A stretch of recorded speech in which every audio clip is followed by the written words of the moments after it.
दक्कन के इतिहास में एक ऐसा साम्राज्य था जिसने लगभग 200 सालों तक दक्षिण भारत की किस्मत लिखी। जी हाँ, हम बात कर रहे हैं बहमनी सल्तनत की। दक्कन की पहली स्वतंत्र मुस्लिम सल्तनत जो विद्रोह की आग से पैदा हुई थी। पर सबसे हैरान करने वाली बात जानते हैं क्या है? इस विशाल साम्राज्य की नींव एक ऐसे इंसान ने रखी थी जिसके बारे में कहा जाता है कि उसने अपनी जिंदगी एक खेत मजदूर के तौर पर शुरू की थी। सोचिए, ये कैसे हुआ होगा? चलिए, इसी सवाल का जवाब ढूंढते हैं और इस दिलचस्प कहानी में उतरते हैं। तो ये कहानी शुरू कहाँ से होती है? ये शुरू होती है 14वीं सदी के बीच में। उस वक्त दिल्ली सल्तनत पर मोहम्मद बिन तुगलक का राज था और उसके खिलाफ दक्कन में एक जबरदस्त बगावत की चिंगारी सुलग रही थी। और बस इसी बगावत की राख से जन्म होना था बहमनी साम्राज्य का। तो हुआ यूं कि 1345 में दक्कन के अमीरों ने मिलकर बगावत कर दी। उन्होंने अपना नेता चुना इस्माइल मुख को।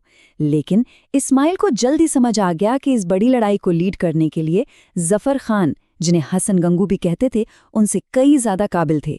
तो 3 अगस्त 1347 को जफर खान ने अलाउद्दीन बहमन शाह का खिताब लिया और गुलबर्गा को अपनी राजधानी बनाकर बहमनी सल्तनत की नींव रख दी। और जैसे ही ये नया साम्राज्य बना, इसके साथ ही शुरू हुई एक जबरदस्त दुश्मनी जो सदियों तक चली।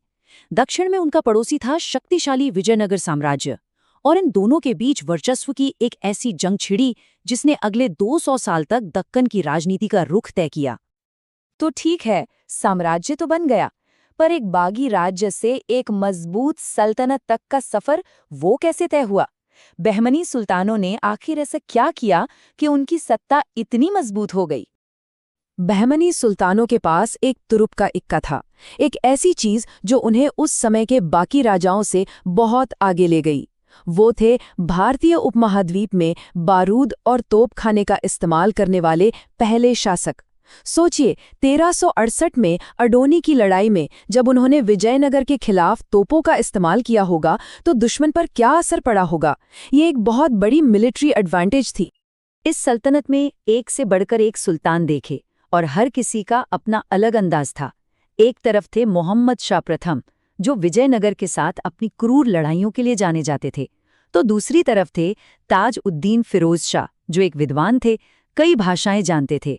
उन्होंने तो प्रशासन में हिंदुओं को भी शामिल किया और दौलताबाद में एक ऑब्जर्वेटरी तक बनवाई। फिर आए अहमद शाह प्रथम, जिन्हें लोग एक संत या वली मानते थे, और उन्होंने 1429 में राजधानी को गुलबर्गा से बीदर शिफ्ट करके एक बहुत बड़ा और अहम फैसला लिया। और अब कहानी पहुंचती है बहमनी सल्तनत के सबसे सुनहरे दौर में, उसके गोल्डन एज में। और इस दौर का हीरो कोई सुल्तान नहीं बल्कि उसका प्रधानमंत्री था, एक ऐसा शख्स जिसका नाम था महमूद गवन। ये थे महमूद गवान। ईरान से आए तो थे एक व्यापारी बनकर, लेकिन अपनी जबरदस्त काबिलियत के दम पर वो सुल्तान मोहम्मद शाह तृतीय के वजीर यानी प्रधानमंत्री बन गए।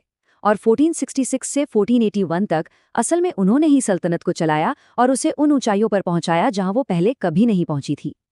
गवन ने जो काम किया वो कमाल का था। उन्होंने सल्तनत को इतना फैलाया जितना वो कभी नहीं फैली थी। गोवा और दाभोल जैसे जरूरी बंदरगाहों पर कब्जा किया। प्रशासन को बेहतर बनाने के लिए प्रांतों की संख्या 4 से बढ़ाकर 8 कर दी। और वो सिर्फ एक एडमिनिस्ट्रेटर ही नहीं थे, बल्कि उन्होंने बीदर में एक शानदार मदरसा भी बनवाया जो आज भी उनकी याद दिलाता है। लेकिन जैसा कि बड़ी बड़ी कहानियों में होता है, जब कोई चीज अपनी बुलंदी पर होती है तो वहीं से उसके गिरने का डर भी शुरू हो जाता है। और बहमनी साम्राज्य को किसी बाहरी दुश्मन ने नहीं, बल्कि उसकी अंदरूनी फूट ने ही बर्बाद कर दिया। तो सल्तनत के अंदर ही 2 टीमें बन चुकी थीं। एक तरफ थे दक्कनी, जो खुद को वहां का असली हकदार समझते थे, और दूसरी तरफ थे अफाकी, यानी महमूद गवन जैसे बाहर से आए लोग। दक्कनियों को इन अफाकियों की बढ़ती ताकत और रुतबा बिल्कुल पसंद नहीं था, और यही नफरत, यही जलन सल्तनत के लिए जहर बन गई। और इसी जलन के चलते एक बहुत ही घटिया साजिश रची गई। दक्कनी गुट ने महमूद गवन को फंसाने के लिए एक झूठा खत तैयार करवाया, जिससे ये लगे कि वो सल्तनत से गद्दारी कर रहे हैं।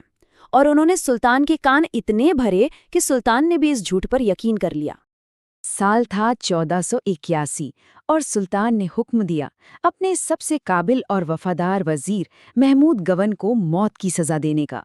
ये वो पल था, वो एक गलती थी जिसने बहमनी सल्तनत के पतन पर मुहर लगा दी। यहाँ से सल्तनत का टूटना तय हो चुका था। गवन की मौत के बाद तो मानो सब कुछ ताश के पत्तों की तरह ढहने लगा। केंद्र की ताकत खत्म हो गई। 1490 आते आते अहमदनगर, बीजापुर और बरार के गवर्नरों ने खुद को आज़ाद घोषित कर दिया। 1518 में गोलकुंडा भी अलग हो गया और आखिर में 1527 तक महान बहमनी सल्तनत सिर्फ नाम की रह गई और औपचारिक तौर पर खत्म हो गई। साम्राज्य तो खत्म हो गया, लेकिन क्या उसकी कहानी भी खत्म हो गई? बिल्कुल नहीं। बहमनी सल्तनत की विरासत आज भी दक्कन की जमीन में, उसकी संस्कृति और कला में जिंदा है। और इसी बहमनी सल्तनत की राख से 5 नई सल्तनतें पैदा हुईं। बीजापुर, अहमदनगर, बरार, गोलकुंडा और बीदर। इन्हीं पांचों को मिलाकर दक्कन सल्तनतें कहा जाता है। ये नाम याद रखना बहुत जरूरी है, क्योंकि यहाँ से दक्कन के इतिहास का एक नया अध्याय शुरू होता है। उनकी बनाई हुई इमारतें आज भी दक्कन की जमीन पर उनकी कहानी कहती हैं। गुलबर्गा और बीदर के शानदार किले, महमूद गवन का मदरसा या फिर दौलताबाद की ऊंची चांद मीनार, ये सब उनकी कला की गवाही देते हैं। उन्होंने फारसी और भारतीय स्टाइल को मिलाकर एक ऐसा अनोखा आर्किटेक्चर बनाया जिसका असर बाद की सल्तनतों पर भी साफ दिखता है। पर बात सिर्फ इमारतों की नहीं थी। उनकी छाप तो कला, जुबान और टेक्नोलॉजी पर भी पड़ी। बीदर की मशहूर बिदरी वेयर मेटल आर्ट उन्हीं के ज़माने में फली फूली। उन्होंने दक्खनी जुबान को बढ़ावा दिया, जो उर्दू का एक अहम रूप बनी। और हाँ, ये तो भूल ही नहीं सकते कि भारत में बारूद का इस्तेमाल शुरू करने वाले भी वही थे। तो आखिर में बहमनी सल्तनत की ये कहानी हमें एक बड़े सवाल के साथ छोड़ जाती है। एक साम्राज्य जिसने दक्कन को एक किया, वो अंदर की ही फूट से टूटकर बिखर गया। इसकी कहानी से आज की दुनिया की बड़ी ताकतों को क्या सबक मिलता है, इस पर सोचिएगा जरूर।